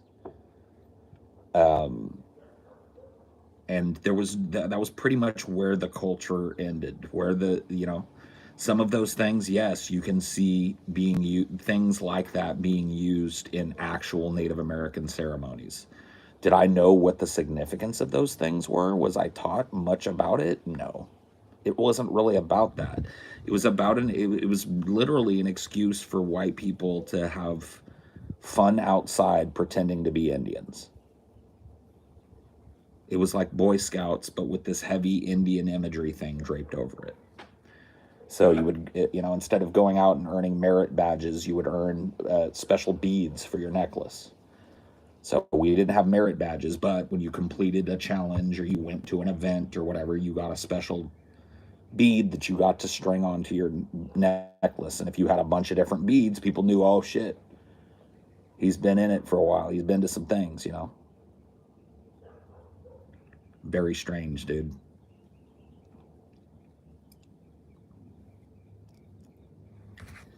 Very, very strange stuff. That, to me, is like, that's cultural appropriation. You know what I mean? You got to go that far for me to really think you're appropriating a culture improperly. A white chick wearing a bindi or something, that's not cultural appropriation. But like creating a mock culture using the aesthetic of a culture and then acting it out and pretending that it's a real. For a long time, I thought Indian Guides was an invention of that Jonathan Taylor Thomas Chevy Chase movie. Yeah, no. I wish would that it was so, dude, but it's not. Trust me, it was there.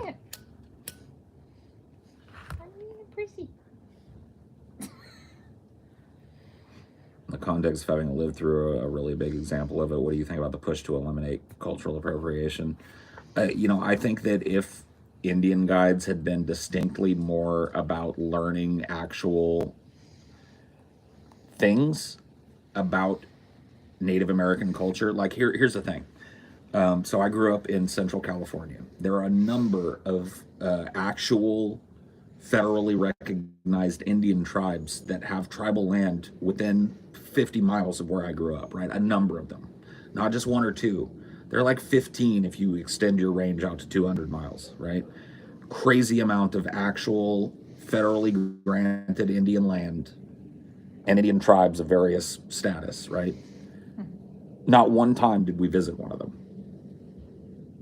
Not one. Not one time did we ask if we could talk to some of the people that lived on the reservation.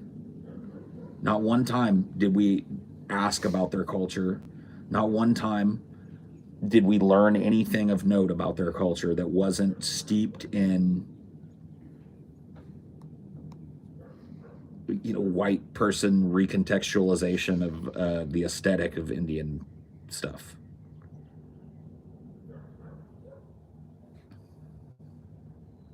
Let me tell you a story. By the way, when I was a kid, this was cool as fuck. But looking back on it, it's a little fucking strange. So one year, my dad, and this was something that happened via election within the different groups, right, of Indian Guides. They were broken up into different nations and then different tribes. So you would have, we were Miwok Nation, and we were part of, I can't remember the name of the tribe, but we were the Miwok tribe. No, it was Miwok Nation. That's what it was. So, anyway, it's fucked up. So, by process of election within the Alliance of Nations, my dad was elected medicine man. What that meant was at the big annual retreat for our local chapter of Indian Guides and Princesses, from which people would come from all over the state to go to this big Central California meetup. My dad would be responsible for putting on a magic show, basically, because that's what a medicine man does. And so, because we were his children, and see, I don't even know if this is fucking true. See, this is what I would talk about when I say white person interpretation of the aesthetic of Native Americans. Because my sister and I were his children. We had to be revered as well as medicine children, I guess. And so we got this special headdress we had to wear and the special outfit that we had to wear that was all fucking banging. And then we got on a canoe and we're literally paddled across a lake at night to a place where all of the nations had gathered around this giant rigged bonfire. And everybody was assembled waiting for us, and they watched us be paddled across a placid lake towards where they all were. And then my dad would step out, and we all stepped out, and we took our places behind him, and he started going into some story. I wish I could remember it, what the story was he told. But at the end of it, he says some magic words, and the fire lights itself. It's rigged, right? It's got like a little starter in it. Boom, the fire, there's gasoline all over it, so it goes up real quick. Everybody goes, no shit. Not an Indian person in the crowd. Not an American Indian within 150 fucking miles of the place where we're doing it. Dressed up in feather headdresses. Doing Indian dances around the fire and shit.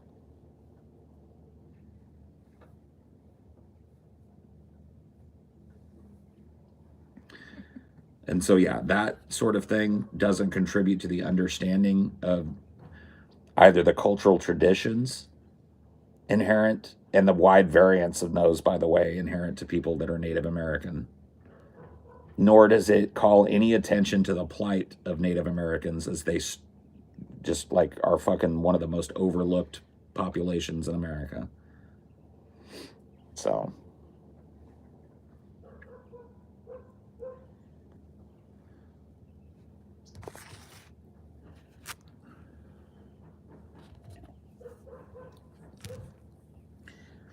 And when it comes to like how I feel about cultural appropriation, I feel like that if people that are from that culture resoundingly reject some fashion adoption of it, like if they go like, no, this is disrespectful for you to wear this type of, like Indian culture gets quote unquote appropriated a lot. But from my understanding, and maybe I'm wrong about this, but from the little bits that I've heard and little interviews that I've heard with people that are from India about this topic, they're happy to share their culture. You mean like with the henna and stuff like that? Henna, yeah. Bindis, wearing a sari. Mm-hmm. All of these things have become like fashionable at one point or another in the last 20 years. Mm-hmm. And by and large, people that actually live in India are not offended by other people wearing. They're happy to share their culture. They're happy to share a piece of it. They don't look at it as disrespectful. And stuff. Right. Yeah. And so I say but here's the counterpoint to that. This is why I say you listen to the indigenous people that you're talking about. American Indian people have been pretty fucking solid saying, like, we don't like the way that we're portrayed in your media. We don't like your appropriation of our culture. We don't like that you name your sports teams the Redskins and have a fucking, stereotypical Indian dude standing there with a red face and shit. We don't like it. So, I think you gotta listen to that, right?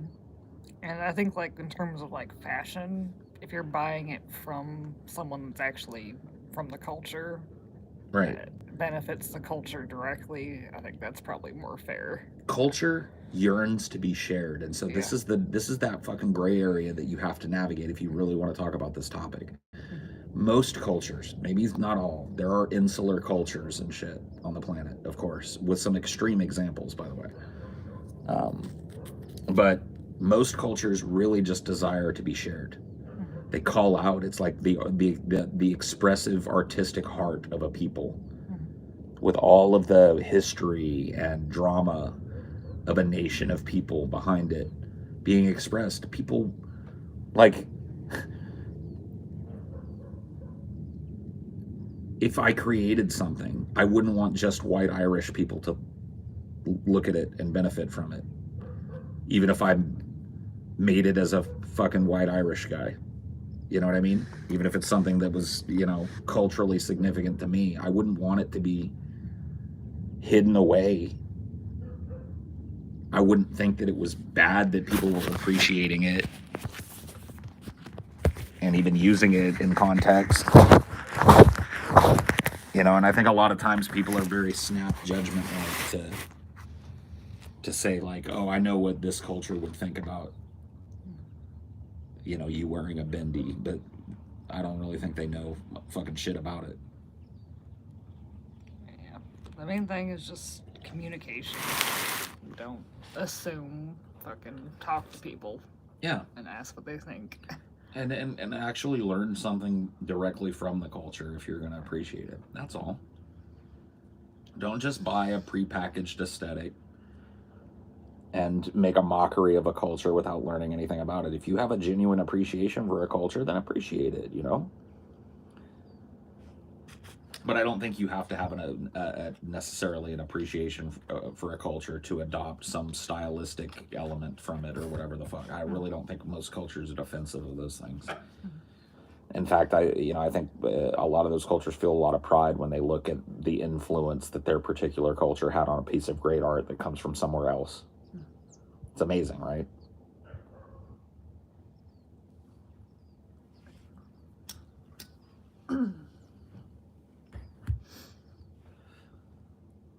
Maybe white people are just desperate for some kind of cultural expression because American culture is so bland and corporatized. I mean, maybe that was the reason for that, but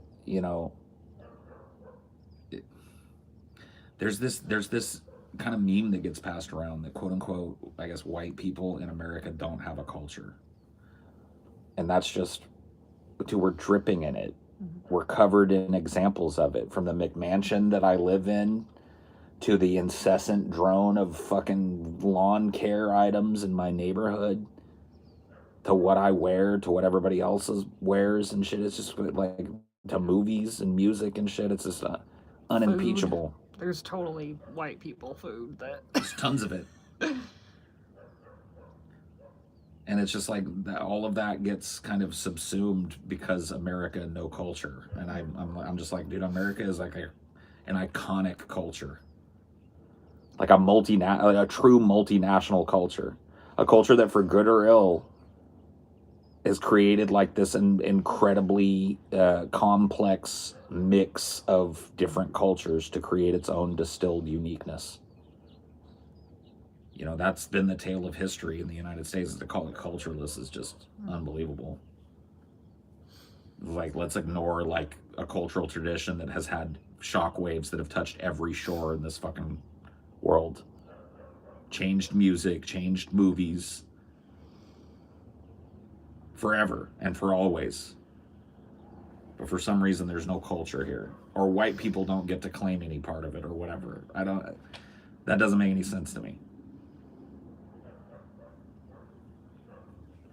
Yeah, it's just, if you're embedded in the culture, you might not see it as distinct, I guess. Maybe there's this, and I think this does go back, like our culture has this longing for what we think of as exotic. Yeah. You see it all the time. Mm-hmm. You see how like black people were portrayed post, Civil War for 100 years. Yeah. Minstrelsy was like the number one thing. Everybody loved it. So it's just like, it's almost like we have, like, as a culture, we have a fascination with other cultures that extends to sometimes a very unhealthy level, because I think it remains surface level. And it's not as connected. Our culture is. Right. We're not as bound together in communities some other cultures are. Right. Our tradition is a different tradition. It's just it's a more mixed cultural tradition. And, I think that that's just as stark and, as any other culture. Well, the thing is, yes, white people can claim to appreciate American culture, but so can black people, Native American people, Mexican people, and other. Well, right, but all of those people are American. That's what makes America different in a lot of ways. There's no real cultural homogeny to America, and that is the culture of America. This is a place where you can come and throw your fucking spice in the pot, man. For good or ill.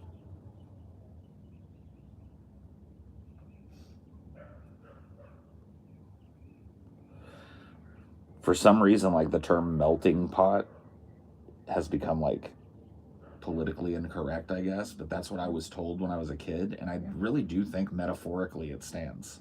Whether you like it or not. Like, it's still distinct cultures within the culture. Right. It's just that there's more sharing and there's more... That in and of itself is a part of the culture, in my opinion. Yeah. The acceptance of all these other cultures and the willingness to allow those cultures to exist and become part of the American milieu. That is, if anything, that is the culture of America, and that's fucking amazing. It's like an experiment like none other, man. Look at how other countries struggle with it too. Yeah. Like, we struggle with it still. There's tons of people who are just anti-immigrant, even despite the evidence that immigrant populations have done nothing but enrich America's cultural tradition and economic tradition. We have all the evidence in the world for the fact that immigrants to this country are a fucking benefit. And yet everybody's always up in arms about these people, when that is the tale of America. Like, if there is an American dream, that's it. It's a place where you can come and you're allowed to be whatever it is you are, and you can get a piece of whatever the pie is over here. Isn't that the dream, right? Am I wrong about that? Is that not one of the things that is rhetorically and metaphorically beautiful about this place? It's like, think of how obsessed people are about their immigrant ancestry. Like what European countries their family comes from. Or... Right. Well, everybody here is an immigrant. We're a country of immigrants, period. And to try and paint America as anything else, I think, is just delusional.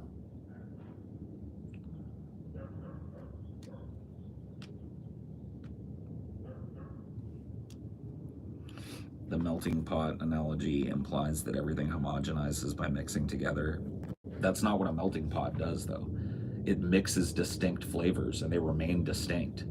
They're just melded with other parts. And if you don't think that's what happens to culture, I don't know what to tell you, man. Look at the history of music in America. Look at how it's all fed to one another.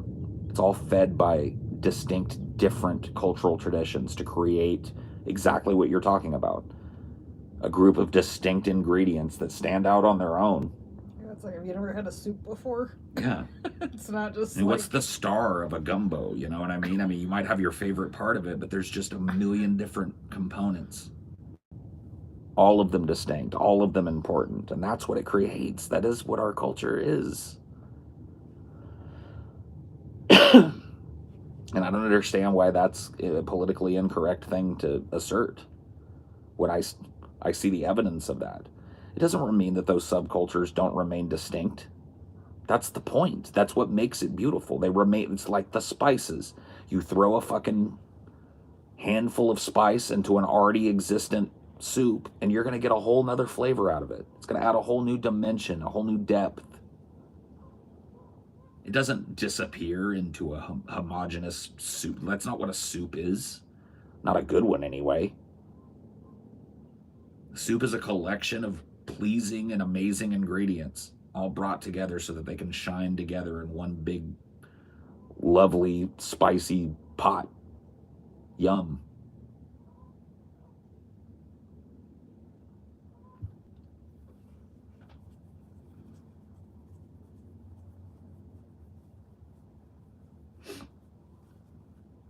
You know, the most American of musical forms, jazz. If you look at jazz as anything other than a fusion of multicultural tradition, then you're just ignoring the history and historiosity of jazz.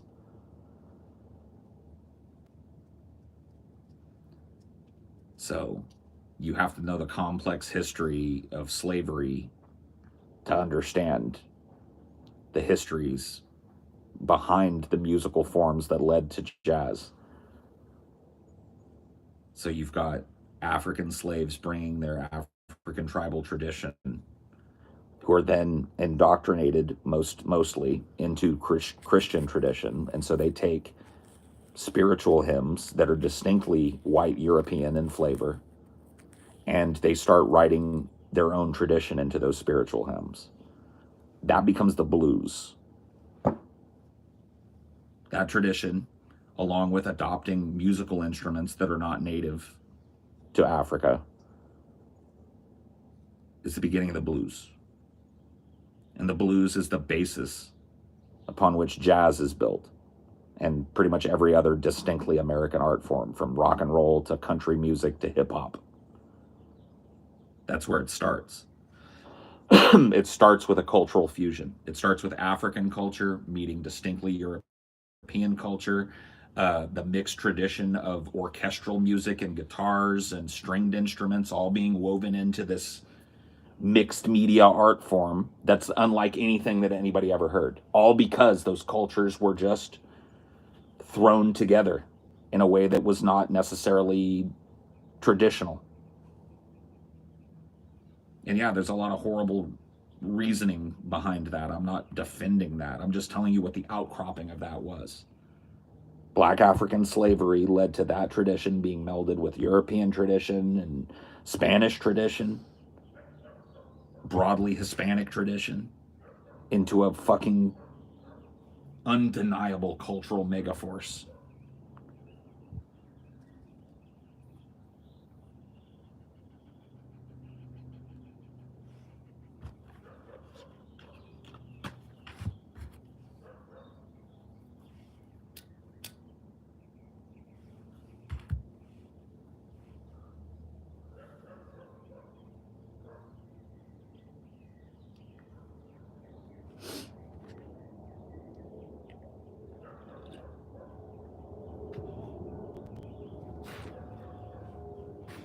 I just don't know how you could paint it any other way.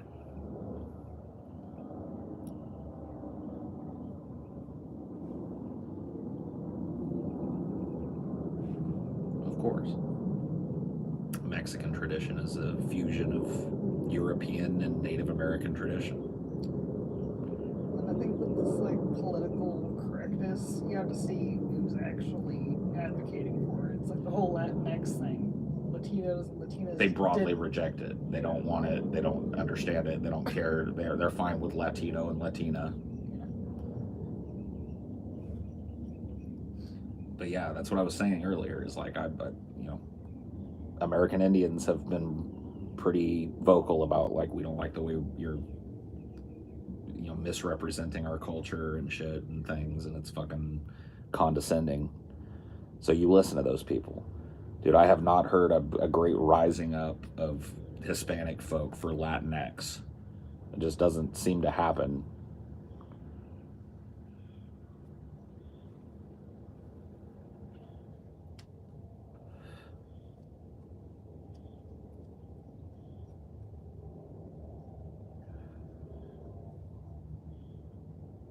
Spanish relies on a lot of gendered language, so it just doesn't really work.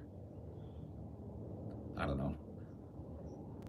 I'm for the further breaking down of barriers and the I've talked about this, the establishment of like a common language that's spoken everywhere. Especially knowing how easy it is to teach children multiple languages. It just seems like if that became our global cultural tradition, to teach them their native language, and that a lot of barriers could be broken down. A lot of commonalities could be expressed across a great swath of people. And there might be more, support for the idea of combining our forces into one rather than enforcing these ever more divisive, ever more dangerous border agreements and shit. What if everyone talked Cockney rhyming slang? Yeah. Pork pies in a bag of trout, mate. Flibbity gibbets, mate. heading on down to the poorhouse. Oh, yes.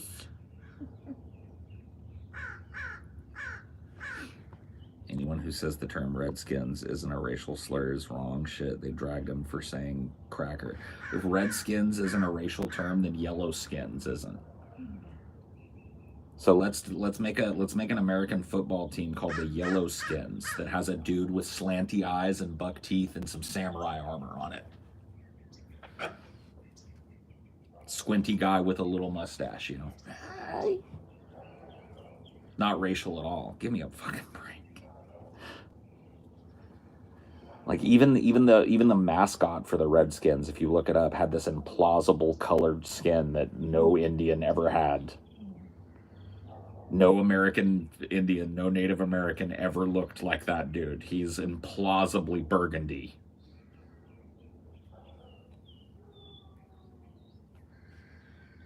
Yeah, if anything, that's just a sunburned white person. Yeah, it really does. It looks like a really badly sunburned white person with a fucking cheap knockoff headdress on, bro.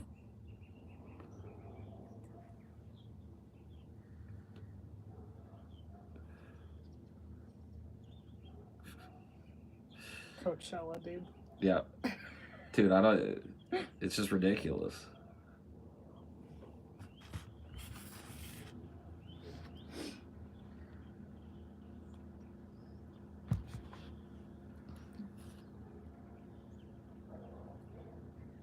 Dude, it looks like my dad got a sunburn the night before the medicine man ceremony. And he's standing there, you know, with his white guy headdress on.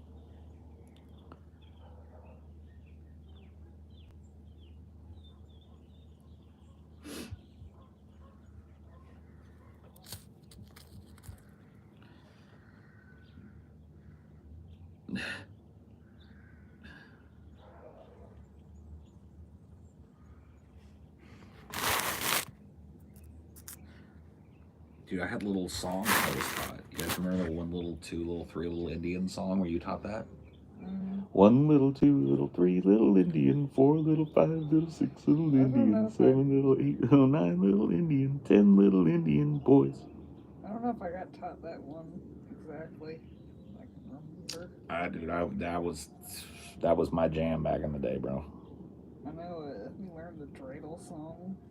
We learned wind the thread. What is that one? It's like wind the thread, wind the thread, Oh, is that a dreidel song too? No, that's a different one. I think we learned it in like Japanese too or something. Oh. So you got actual like culturally relevant songs that you were taught. Not just some weird little.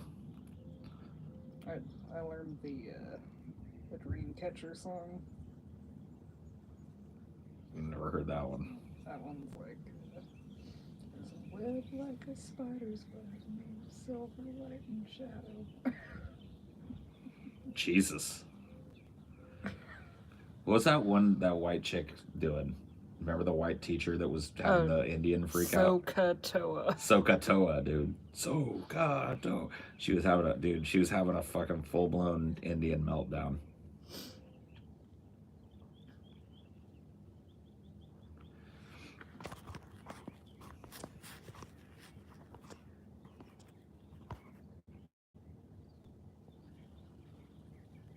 Wonder how many badly sunburnt white settlers actually got shot by their friends. Yeah. A dude's like got a bad sunburn and he's plucking a chicken and he looks up and he's got some feathers on his head and he's horribly sunburned, and then somebody shoots him. Got one. Oh damn, it was Johnny. Oh, he had a bad sunburn. Oh Jesus, he was plucking chickens. It wasn't a headdress at all. Oh Johnny.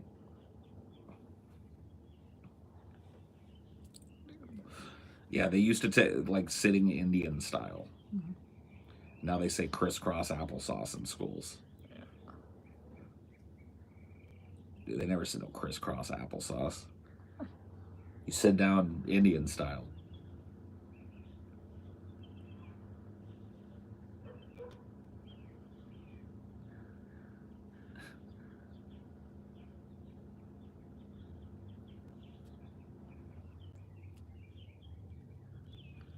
tell you what, though. Fucking those little kindergarten songs, you never forget them. Ever. No. They're drilled in. They're like, they're deep-seated. We had a song for how to spell kindergarten. I'm never going to spell that wrong. Ever. Yeah. I don't remember learning how to spell kindergarten in a song, but I can imagine. You've got, like, a reference to go to. Everyone knows how to spell Mississippi. Yep. Mississippi. Mississippi.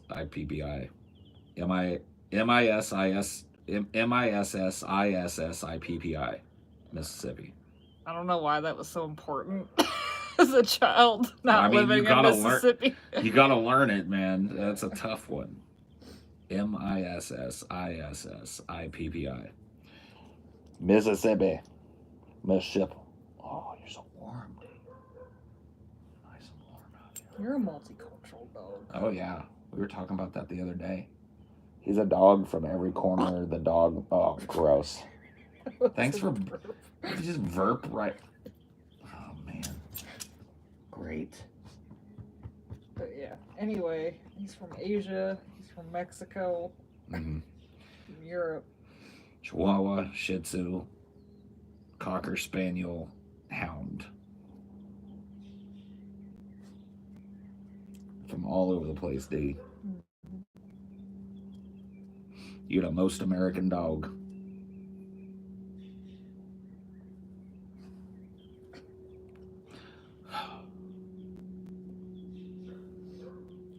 Dino probably sighs like 150 times a day. I think he picked it up from me, because so do I. I'm a heavy sigh guy, dude.